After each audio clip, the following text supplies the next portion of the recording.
Hi everybody, it's Bud LeCompte again with LeCompte Electric Bass.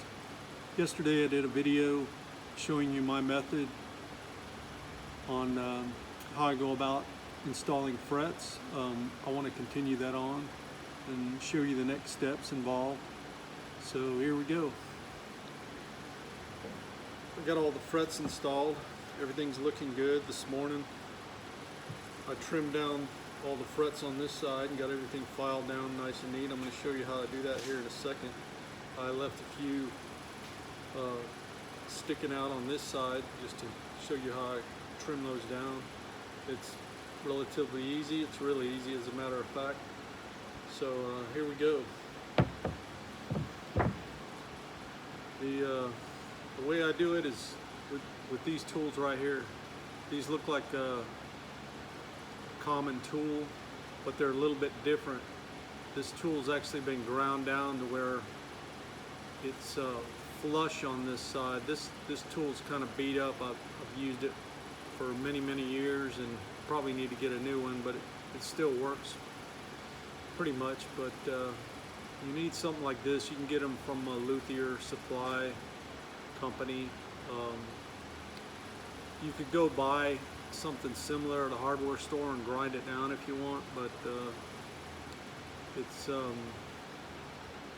don't know, it's just easier to buy one and just get to work. So anyway, what you want to do is put this up against the side of the neck.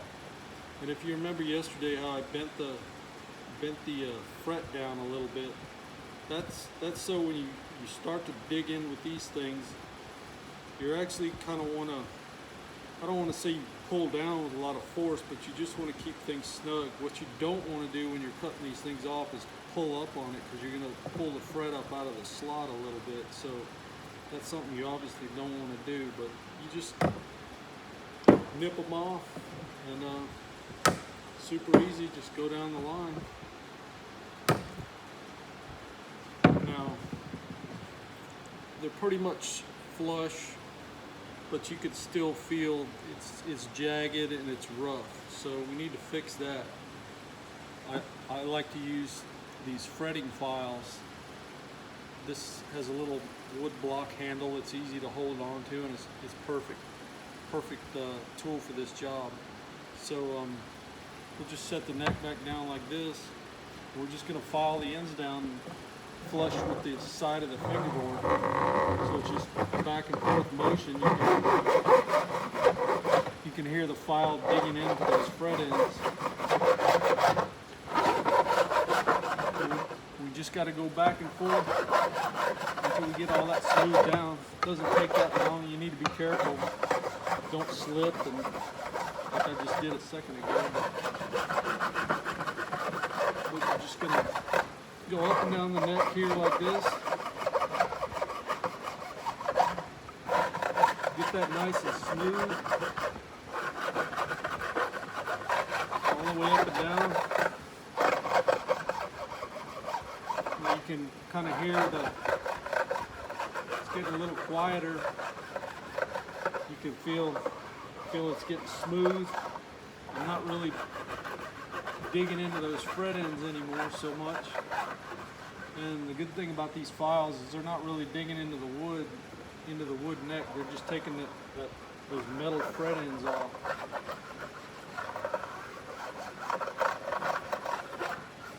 So it sounds good, feels smooth. Now I got a bunch of these little fret filings, these little silver pieces. I don't know if you can see all these things, if they're sparkling or not, but need to get that junk off of there. So compressed air is your best friend.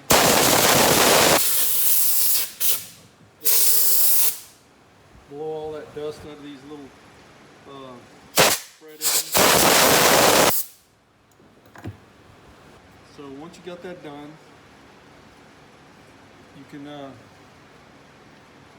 can see that I don't know if you can see it really well, but all these fret ends are just square, flush with the side of the fingerboard. Now you've got all your fret slots right here. Now if you remember yesterday, we put that glue in there, and it's all dried and everything, but that glue will shrink back. Some of the fret slots had a little bit of squeeze out, but you need to fill these fret ends with something, and my preferred method is good old CA glue. So I'll use this to fill the fret slots with. So I use these little glue tips. They have a really tiny little opening in the end. You just put this on the end of your bottle, and this is thick. The thick stuff, you don't want to use that watery or the medium thickness. You want to use the full thickness stuff. So you're just going to go up and down the neck here, along the side of the neck. You're going to start filling these fret ends with just a little drop. And some of them might be full of that white wood glue, but just go ahead and put a drop of this down in there anyway. And what's likely to happen is, just depending on the slot, how deep it is, and how much, if you have any, how far away the end of the tang is from the end of the slot. The glue actually might wick down into that slot a little bit. You have to go back over it a few times. Make sure you got enough glue on there.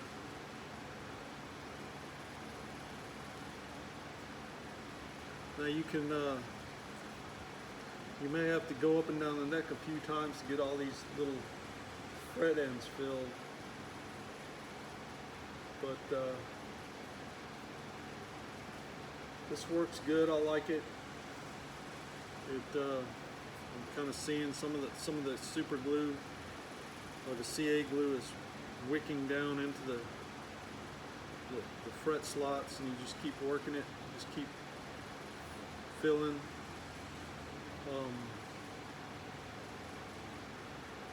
Once it looks like they're filled up, you can set that aside and let it dry. Or if you're in a hurry, you can always speed it up with the accelerator and give it a little shot.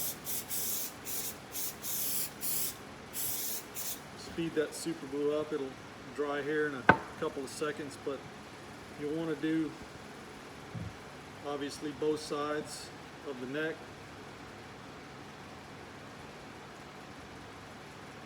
Continue on like that, and once that's dry, you'll take your file again, go back down the sides of the neck, knock those little glue bumps down flush with the neck, check yourself again, blow the debris out of it. If you need to touch up some spots, go ahead and do that. And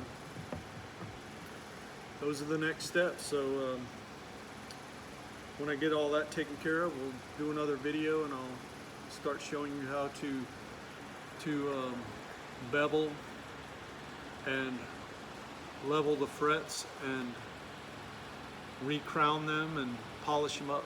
So thanks for watching. Have a great day.